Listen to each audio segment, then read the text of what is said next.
Chico Xavier, que fica em Jacarepaguá, vindo de Maricá, que hoje vem de Maricá, vai nos trazer essa palavra.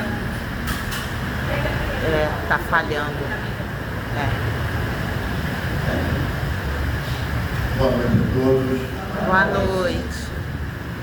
Eu quero deixar a minha irmão avisar. Primeiro que eu choro mesmo. Não é vergonha não. Tá? E a culpa é da Adriana. Porque eu sabia que era aniversário da casa, mas é uma história que passa na mente da gente quando vê as crianças, né, se apresentando.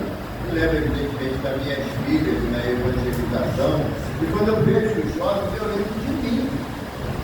E por incrível que pareça, eu era tímido para danar.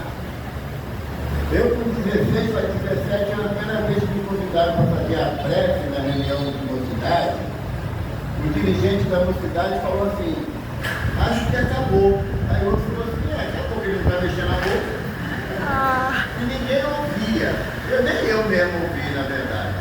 Mas se nós não incentivarmos as crianças, os jovens, a casa fecha. Porque é uma casa que ao longo de 86 anos, ela tem servido de suporte para a nossa caminhada. Porque nós não caminhamos numa estrada florida permanentemente. Temos momentos de jardim, sim. Temos momentos de girassóis, sim. Porque quando, na lembrança que a Adriane trouxe, que quando o tempo está nublado, está chuvoso, um girassol se vira para o outro, é para que um dê calor ao outro. E muitas das vezes nós temos que agir assim com a nossa esposa, com o nosso marido, com os nossos filhos. Temos que estar completamente sintonizados um com o outro, para que um aqueça o coração do outro nas noites gélidas das dificuldades. Porque se os dois se desesperarem, a família vai morro abaixo. É comum, às vezes, nós homens, que somos tidos como o sexo forte, né? É tudo mentira. Porque se não tivermos, Salomão fala, né, lá no seu livro, que a mulher sabe e edifica a sua casa. Por quê? Porque se deixasse só na mão da gente, o mundo já tinha acabado, com certeza. E o homem sozinho é uma encrenca, ele precisa. E não à toa, na simbologia da Gênesis, da onde saiu a mulher? A costela fica aqui, ó. A mulher não saiu da coluna vertebral, ela saiu da costela, porque é caminhando lado a lado, o homem e da mulher, que os dois construirão a família. A casa espírita será, ainda não, mas será uma continuidade da nossa casa. Como nossa casa será uma continuidade da casa espírita. Porque nós aqui estamos reunidos. Gente, vocês não têm noção da quantidade de espírito que tem aqui, não. São irmãos que foram beneficiados nessa casa por uma prece que foi feita. E evidentemente pensamos nos benfeitores que nos orientam. E eles realmente se apresentam para dizer para a gente que vale a pena. Sabe? Vale a pena. Agora, tem tantos espíritos que foram beneficiados com o nome que se coloca aqui, com uma reunião mediúnica onde são trazidos para o esclarecimento, as palestras públicas que tanto ajudam o entendimento dessa doutrina que é a terceira revelação, as reuniões de estudos. Na nossa casa, lá no CSX, é uma casa bebê, estamos quase igual ao Ceará. Ceará está fazendo 86 e nós vamos fazer 8 anos.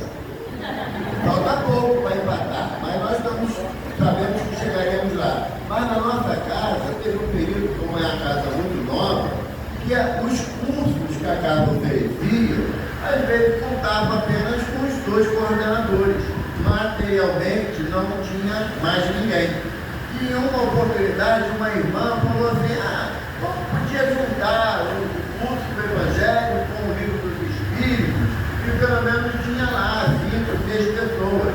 Aí, numa orientação, o benfeitor falou assim: o que vamos fazer com os espíritos que nós trazemos para estudar o Evangelho e para estudar o livro dos Espíritos?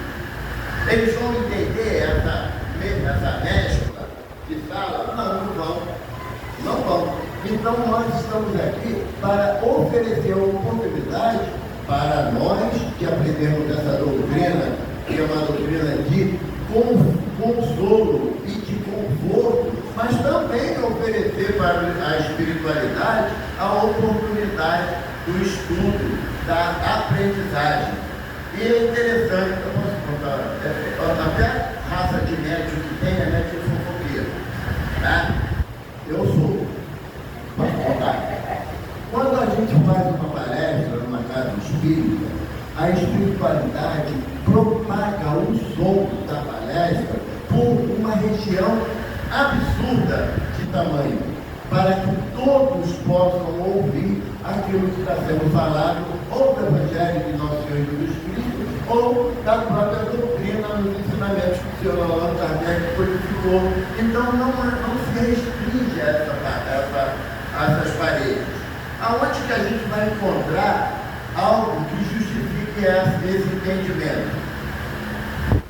O nosso benfeitor Eurípides Barçanufo, lá na cidade do Sacramento, quando ele, o colégio, Liceu Sacramentano, estava muito fraco, e ele pensou em fechar o colégio, porque como ele se intitulou como espírita, muitos pais, por força da igreja local, tirou os filhos da escola.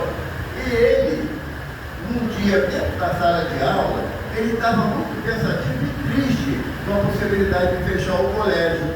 Nisso se apresenta na ambiência mental dele um espírito dizendo: pega papel e lápis que eu vou deixar uma mensagem. Eurípides pegou papel e lápis automaticamente, e quando o espírito se intitulou como Maria de Nazaré, ele largou o lápis. Ele falou: estou mistificando. Quem sou eu para receber uma mensagem da mãe do Senhor?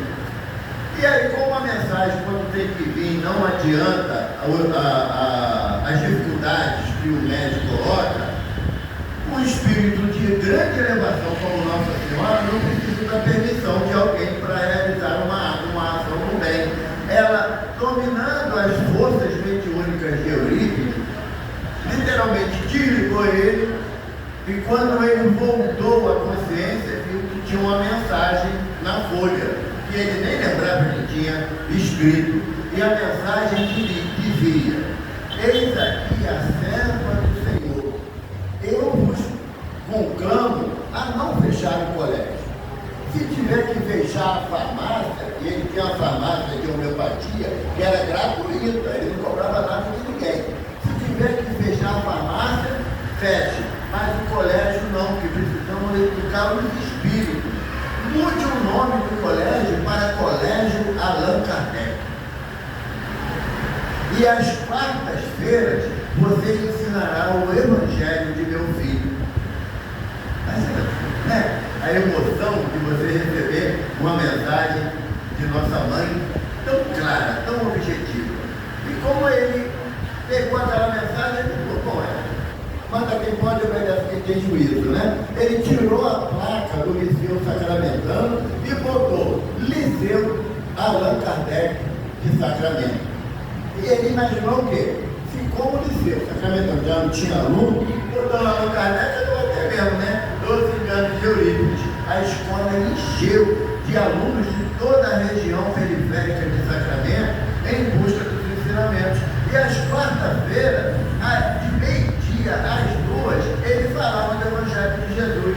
E sabe o que acontecia, Adriano? Se você for em Sacramento, essa história é contada lá também. A cidade toda ouvia a explicação de Eurípides Barçanufo sobre o Evangelho de Jesus. E nem tinha sistema de alto-falante na cidade, não. Era de tamanha projeção espiritual a palavra de Eurípides que o padre cancelou a missa de meio-dia. Porque ninguém ia para a igreja, porque era hora de Eurípides ensinar o Evangelho. E o padre ficava lá ouvindo o Evangelho, que coisas de entendimento que nem ele, como padre, tinha. Então, essa informação de que a mensagem é propagada não é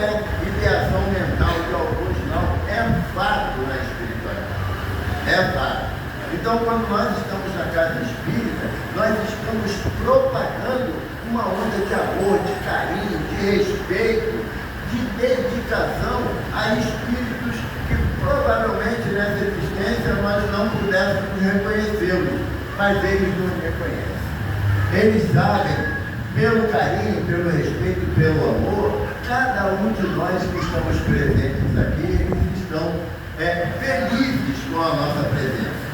Porque se nós contássemos entre nós há 100 anos atrás, se falássemos que nós estaríamos reunidos para estudar a doutrina trazida, codificada por Allan Kardec, estudar o Evangelho segundo a orientação da doutrina, certamente cairíamos numa gargalhada debochada, porque não era o nosso interesse.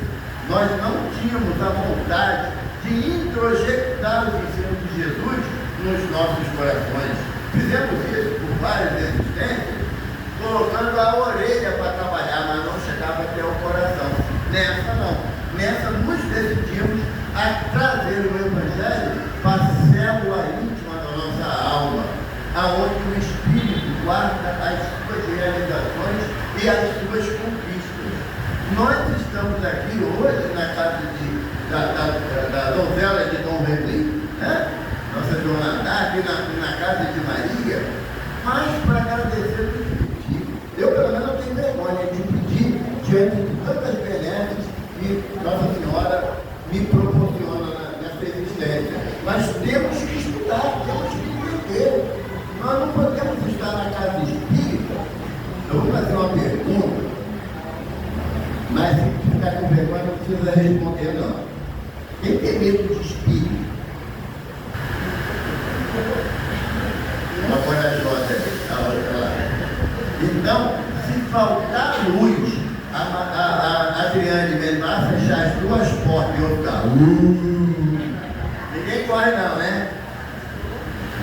Acordar às 3 da manhã. Acorda às 3 da manhã. Pois é, ou então você percebe que o Espírito sentou na sua cama, do seu lado, passou a mão carinhosamente no seu braço e falou assim, vamos conversar?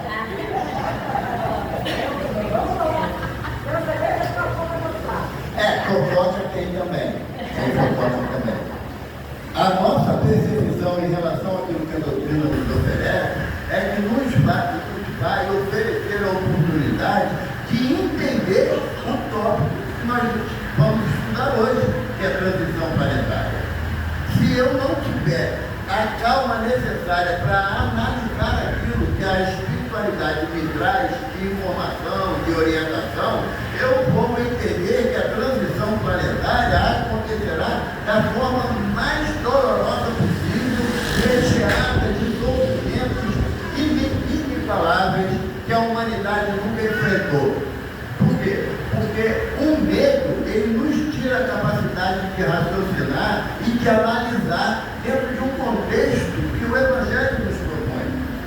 Se Jesus me fala que ele veio nos trazer misericórdia e não sacrifício, eu não posso temer as mudanças que ocorrerão no planeta, porque Deus é um Deus de amor. João fala isso na sua primeira epístola.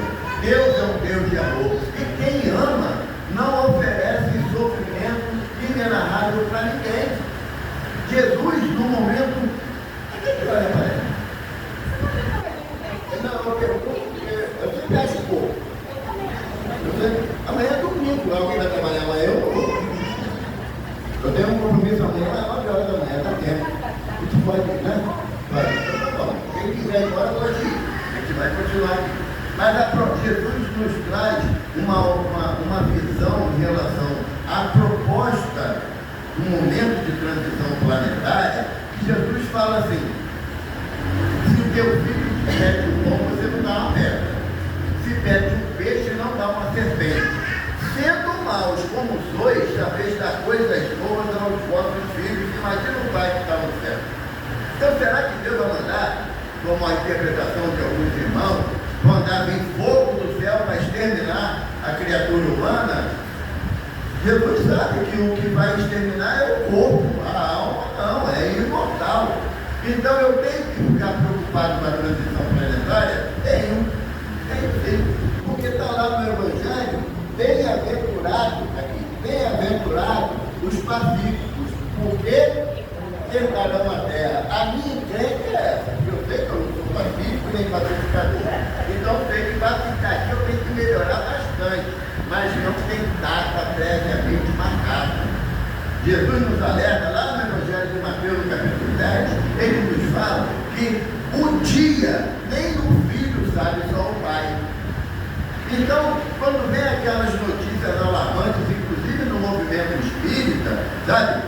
Porque a Terra vai passar por um processo de transformação e vai ser uma coisa dolorosa para quem se mantém na ignorância, para quem não quer compreender que o Evangelho de Jesus veio nos dar o sentido da esperança de que nós não estamos sozinhos. Jesus diz: eis que estarei convosco até o fim dos tempos. Jesus não está lá longe não, gente. Jesus está num irmão que você abraça, numa fome que você aplaca, numa água que você oferece com alegria. Porque a proposta é dele. Tive fome, me deste de comer. Tive sede, me deste de beber. Estava nu, me vestistes. Estava doente ou preso, foste me ver. Então a proposta é do mestre. Então, quando eu me interesso em beneficiar aquele que está próximo de mim, e eu reúno condições de auxiliar o meu irmão, o que ele fala nesse versículo? Foi a mim que fizeste. Então, Jesus está muito mais próximo, porque muitas das vezes, até pelos conceitos filosóficos e religiosos, que ao longo da nossa trajetória como espíritos imortais, nós nos habituamos que Jesus está lá no céu, que nem existe um local específico chamado céu, como não existe também inferno. Tanto o céu quanto o inferno é uma construção íntima, interna. Hoje em dia, a gente brincando da fofoca, mas quando a gente faz uma fofoca, já cai mal pra gente. A gente já se angustia por não ter se vigiado e guardado a língua dentro da boca, não é? Ou então, quando a gente dá aquele olhar 45 de lado assim, minha guarda, que aquilo está guardado, a gente já percebe que é uma sensação que não nos agrada mais. A proposta de uma transição planetária, ela é individual e não coletiva. Enquanto eu não me propor a mudança, a minha transformação íntima, a mudar o meu coração de carne para um coração de amor, enquanto eu não me propor a isso, eu vou continuar ainda atrelado ao plano de glorificação, seja aqui na Terra, seja em outro planeta. Não há nenhuma dificuldade contra isso. O plano a transição planetária, nosso benfeitor Santo Agostinho fala no Evangelho para nós, no capítulo 3, há muitas moradas na casa do meu pai. 3 ou 4? 3? Era um bom ali. Ele fala, há muitas moradas na casa do pai. Quando ele fala em plano de regeneração, o que ele diz? No plano de regeneração, já o bem se sobressai, mas ainda conviveremos com o mal. O plano de regeneração, todo mundo fica aspirando o plano de regeneração. O que Santo Agostinho fala? É como se fosse um período de convalescença de uma doença prolongada que nós enfrentamos. E que é uma doença mais terrível do que o ódio, porque o eu não perdoo. Me fez uma vez, eu não esqueço nunca mais. Na nossa casa, temos um trabalho de tratamento espiritual sob orientação de Dr. Erra. E quando tem é primeiro e terceiro domingo de cada mês, tem assim, 120, 150 pessoas no tratamento. Aí uma vez o Dr. Erra falou assim: guarda mágoa no coração, que bom, vai morrer de infarto. Não perdoa, muito bom, vai morrer de câncer. Por quê? Porque todas as vezes que eu não me proponho mudar os meus sentimentos, eu estou causando danos a mim mesmo. Tem um pensamento popular que fala que você guardar mágoa é você tomar veneno esperando que o outro morra. E não vai rolar assim. Não vai rolar assim. Então, como que nós vamos falar em transição planetária se eu ainda não transitei do mal para o bem? Porque a prática do bem é o primeiro vestígio de passaporte para o plano de regeneração. Vocês já leram o Nosso Lar? Não é um filme não, o filme tem tem licença poética, o filme. Estou falando do livro, o livro Nosso Lar. Se você for analisar o que Lísias fala para André no livro Nosso Lar, você vai falar assim, Nosso Lar é um plano de regeneração. Porque ali existe o conceito e o contexto da prática do bem. Quando nós estamos dentro aqui do Ceará, se alguém passar e tropeçar no pé do outro, aquele que tropeçou vai falar assim, sou muito distraído, me desculpe. E aquele que está aqui no pé, que foi objeto de tropeço, fala assim, nada, você me desculpe que eu botei meu pé embaixo do teu. Que aqui dentro todo mundo é lindo e maravilhoso, mas o plano de transição é lá fora.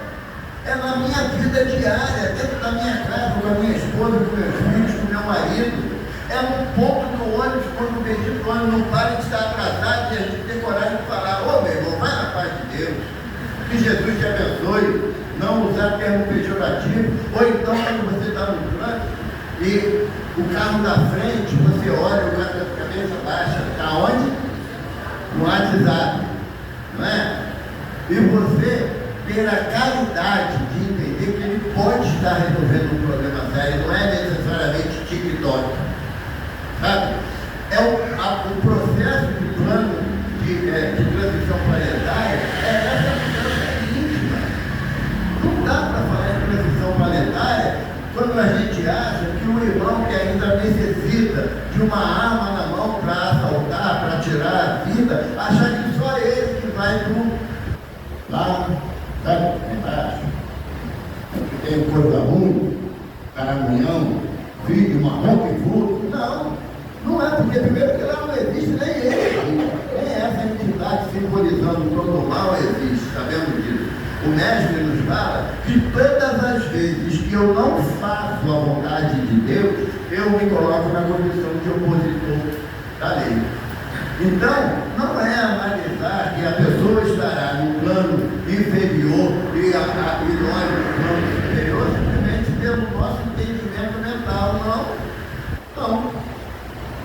Chico, muito doentinho, ele chega para Emmanuel e fala assim, Emmanuel, quando eu morrer o senhor vai estar me esperando?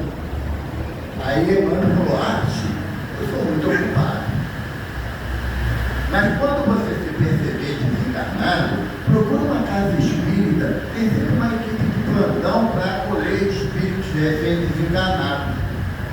Aí Chico falou assim, irmão, tem 2 anos trabalhando com o senhor, né? O senhor não pode me esperar? Não, Chico, porque quem tem que se perceber desencarnado é cada um de nós. Nós é que temos que ter a compreensão que nós não vamos ficar para semente no corpo físico, vamos ter que desencarnar, querendo ou não, concordando ou não, aceitando ou não, é inevitável. Nós temos que desencarnar, porém, a nossa dificuldade não é desencarnar, aliás, a nossa dificuldade não é morrer, porque a morte é uma ação natural da lei de transformação. A nossa dificuldade é desencarnar. Como é que eu quero ir para o plano de transição planetária se eu ainda considero o meu carro, minha casa, minha mulher, meus filhos, meu marido, minha casa espírita?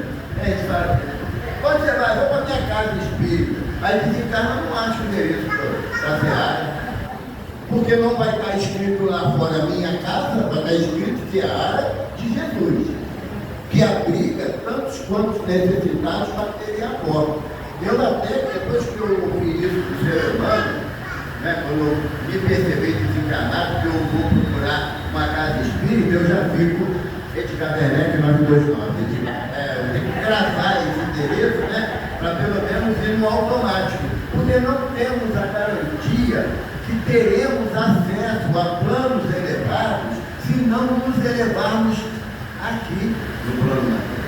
se não nos distanciarmos do nosso orgulho, da nossa vaidade, ou então da síndrome da Gabriela. Nasci assim, cresci assim, vai morrer assim, vai voltar para um grau assim. A proposta da reencarnação é a mudança, a transformação. Se eu não consigo sequer olhar para o Vascaíno e abraçar ele, eu acho que eu vou para onde? Que lá tem céu do flamenguista? Não tem. Uma outra notícia que eu gosto de dar uma notícia boa, né? Você sabe que me conhece, né? Não tem crachá de trabalhador da Seara Espírita, não tem crachá. Isso aqui é um plano material, porque na espiritualidade o que vai ser avaliado é o conteúdo do nosso coração. Na simbologia egípcia, quando alguém morria, o morto pegava o coração e ficava esperando que Osíris abrisse a porta da espiritualidade, do lado de lá. E Osíris vinha com uma balança na mão. Aí você botava o coração num prato. No outro prato, Osíris botava uma pena de pavão. O seu coração tinha que ser mais leve do que a pena. Se fosse mais leve, você ia para um lugar legal. Se fosse mais pesado, você ia para o Hades, que é a zona de sofrimento. A pessoa se a moda pega para a espírita, hein? E se chegar lá cantando tanta luz? Não adianta, não adianta. Uma vez até numa experiência espiritual, tinha um grupo assim, que a gente não, lá na nossa casa, a gente não chama de obsessores. Não usa. A gente usa o termo de amigos incompreendidos. E tinha um grupo de amigos compreendidos esperando eu sair do corpo, durante todo o físico, para ter um acerto de conta. Aí eu pensei em quanta luz. Aí ele falou, aí um dos espíritos falou assim, não tem nem lamparina, tudo na luz. Eu falei, está muito claro. Então vamos lá para o Pai Nosso. Pai Nosso ajuda, mas desde que você coloque o sentimento em cada palavra do Pai Nosso. Em cada palavra. Não é mecanicamente que nem eu faço, que aí eu durmo numa casa do Pai Nosso. Quando eu acordo de manhã, eu sinto. Não rezei direito de novo. A proposta do Evangelho, a proposta da Casa Espírita é a introspecção da vontade de mudança. Evidentemente que a oração ajuda, é invariável, ajuda, mas tem uma mensagem de Emmanuel através de Chico, que Emmanuel diz, a oração, ela não evita o sofrimento, mas oferece energia para enfrentar as situações difíceis. Então a oração ajuda pra caramba, sem sombra de dúvida. Mas quando nós modificarmos a nossa conduta a partir daquilo que recebemos aqui, aí as nossas atitudes justificarão o auxílio que a gente recebe. Entende? Ouvi hoje lá no Ceará que eu tenho que deixar de ser egoísta. É um trabalho difícil. Joana de Ângeles, ela quer fazer palestra, gente. Estou falando pra caramba. Né? Quer falar um pouquinho aqui? Não? Joana de Ângeles fala para nós, na série psicológica, num livro chamado O Homem Integral, ela diz que em muitas ocasiões aquilo que eu vejo de errado no outro reflete a minha inferioridade. Então todas as vezes, depois que eu aprendi isso, quando eu vou falar assim, você é muito bacana, eu não chamo mais de egoísta, nem de nada, eu falo que é bacana, porque eu quero refletir também essa vontade dentro de mim, mas eu tenho que ter o convencimento da razão, não é da imposição. Porque o senhor Allan Kardec coloca aqui que a fé raciocinada é aquela que enfrenta a razão em todas as épocas da humanidade. Aonde a gente vai aprender isso? Na casa espírita. Mas aonde eu vou praticar? Na minha vida de relação. Com aquele vizinho chato, com o chefe intolerante, sabe? Com aquele parente que parece mais inimigo do que parente. Sabe? A proposta da casa espírita É igual quando nós colocávamos os filhos na escola e depois os chamavam à conta quando tinha que fazer o dever de casa. E quando errava, quem a gente dizia? O que tu fez na escola? Prestou atenção não? Estava conversando com os colegas? Por tabela que a espiritualidade podia perguntar para a gente.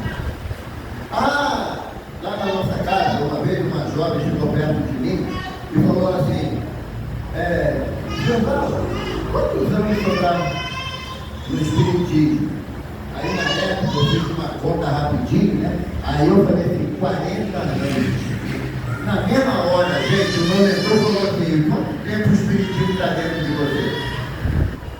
E a pergunta importante não é quanto tempo eu sento nas cadeiras, não. É quanto tempo eu transformo a minha conduta baseada naquilo que a doutrina me propõe.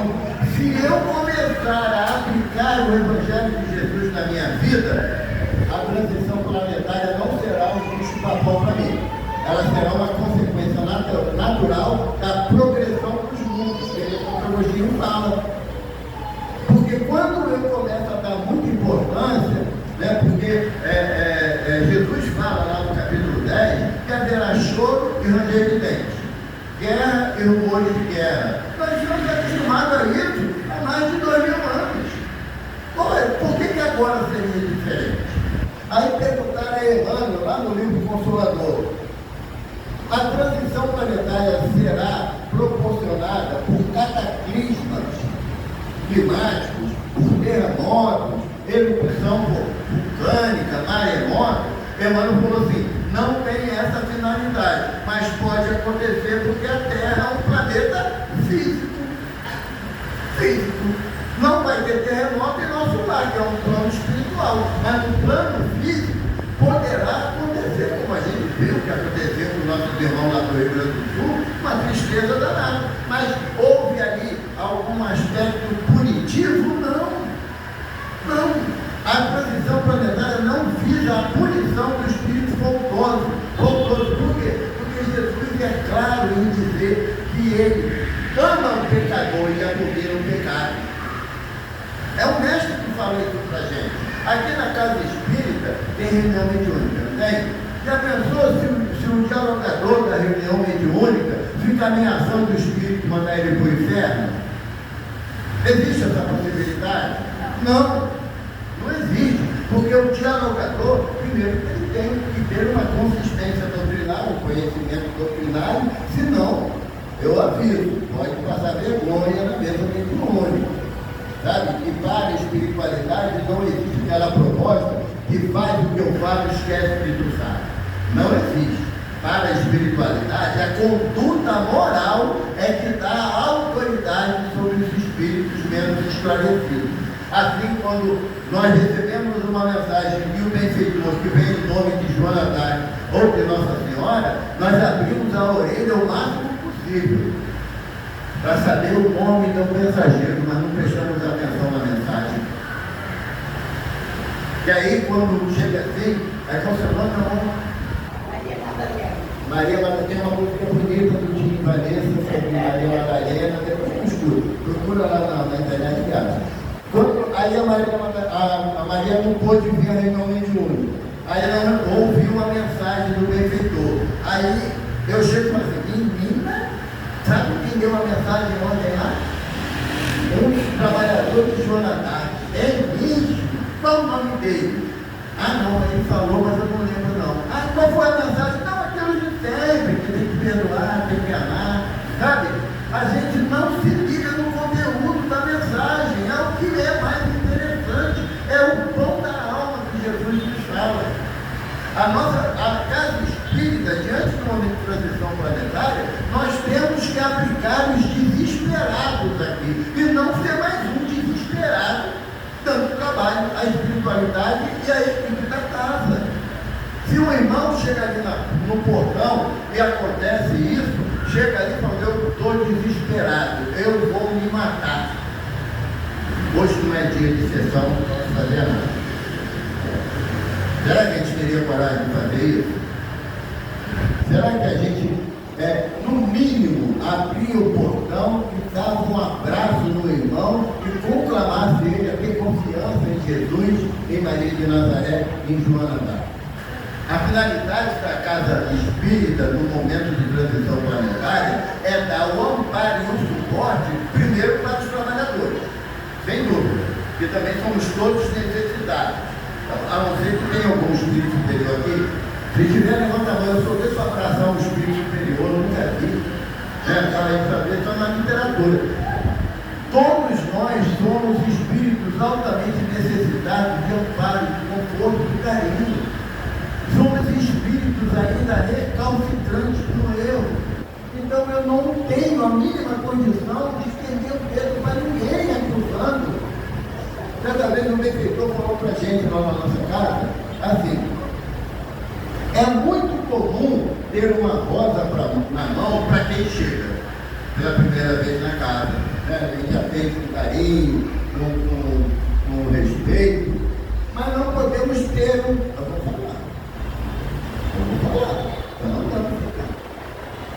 Não, mas não podemos ter um chicote para o trabalhador.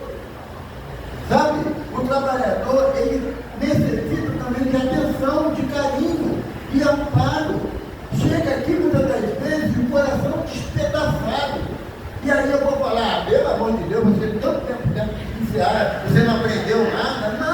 Não aprendemos não. Se tivéssemos aprendido, não estávamos reencarnando. Já estávamos num plano diferenciado. A nossa dificuldade é que em cada existência nós repetimos erros. Alguns anos atrás, o André Trigueiro, jornalista da Globo, do Movimento Espírita, ele lançou uma campanha, plagiando a campanha da Globo. Ele falava assim: tente, invente, cometa um erro diferente. Que a gente não tem nem imaginação para criar um erro diferente. Nossos erros são os mesmos. Tem dúvida? Lê o livro dos Mensageiros de André Luiz, aonde Aniceto fala assim para André Luiz: os médiuns que saem daqui, do centro dos mensageiros de nosso lar, visando reencarnar para desenvolver as possibilidades mediúnicas, 2 que saem daqui, de cada 10, 1 consegue, 9 erram. É uma proporção extremamente preocupante para nós médicos, porque eu tenho que fazer essa pergunta para mim: Evaldo, o que você está fazendo com o conhecimento que a doutrina te proporciona? Porque eu não posso acreditar que o fato de eu ser espírita me diferencia do irmão que é católico, que é protestante, que é umbandista, que é budista. Não me diferencia. Jesus chega para os discípulos e pergunta: vocês creem em Deus? Os discípulos responderam: claro, Senhor, no Deus de Abraão, de Isaac e de Jacó. Aí Jesus falou assim: Satanás também acredita. Faça a vontade de Deus, que o diferenciará do opositor. Então, se nós estamos dentro da seara, aonde diariamente a espiritualidade nos ampara, nos dá a esperança, o conforto, e eu não mudo na minha conduta em nada, eu coloco uma coisa que está errada comigo. Aquele cantor Fábio Júnior, ele tem uma expressão sempre bacana, um sorriso bem jovial, e perguntaram a ele: você sempre foi assim, de boa? Ele: não. O Augusto César Vanucci me chamou para conhecer o Chico, eu lá em Uberaba, eu fui. Cheguei lá, tudo bem que eu sou uma pessoa conhecida, né? O Chico olhou para mim e falou assim: Fábio, meu filho, vem cá. Aí o Fábio, meio envergonhado, atravessou o salão. Quando chegou perto do Chico, o Chico falou assim: meu filho, aprende a levar desaforo para casa. Porque não tinha aquela frase, né? Eu não levo desaforo para casa. Né? Aí o Chico falou para o Fábio: aprende a levar desaforo para casa. Aí o Fábio fala que aquilo bateu tão profundo no coração dele que ele parou de brigar na rua, por qualquer motivo. E isso, experimenta, dá uma paz tão grande no coração da gente, sabe? Porque quem vai ficar com um problema é aquele que ele acredita, não sou eu mais, sabe?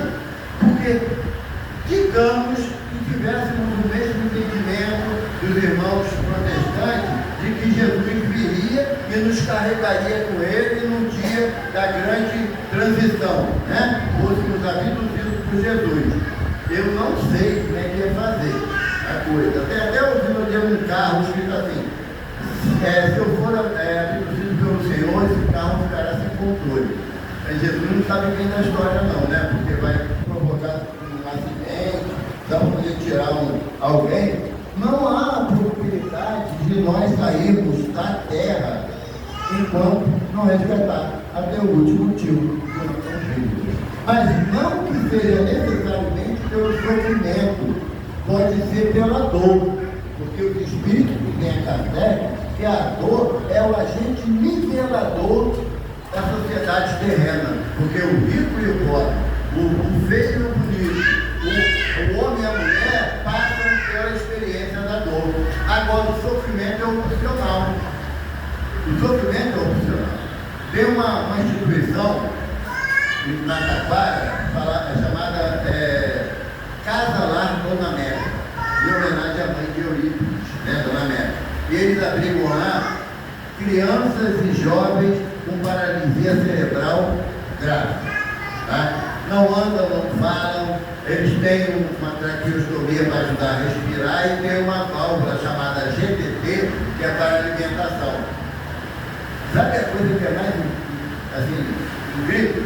Que você chega lá e sorri. Eles sorriem para a gente quando chega. Como a dizer assim, eu estou nessa situação, mas eu tenho felicidade dentro de mim. E você? Que tem todas as possibilidades de mudança e aí ainda continua reclamando.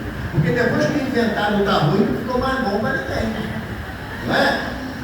Como é que tá? Ou então fala assim, ô fulano, como é que tá? Aí faz aquela cara de sofrimento. Indo para onde? Para terminar, aquela fábula da Alice no País das Maravilhas, ela fugindo da linha de copas que queria matar ela correndo pela floresta, chegou numa bifurcação. E ela, apavorada, disse, agora, para onde eu vou, para onde eu vou? Aí o gato que estava em cima da árvore falou assim, para onde você quer ir? Ela falou, qualquer lugar, então qualquer caminho serve. Quando alguém perguntar para você, e aí, como é que está? Estou indo para Jesus, porque lá está o meu conforto, a minha segurança e a minha salvação. Graças a Deus. Não teria como passar, né, um aniversário desse sem palavras e reflexões tão importantes para nós que estamos numa casa espírita e para nós que somos candidatos a passar pela transformação, né, moral.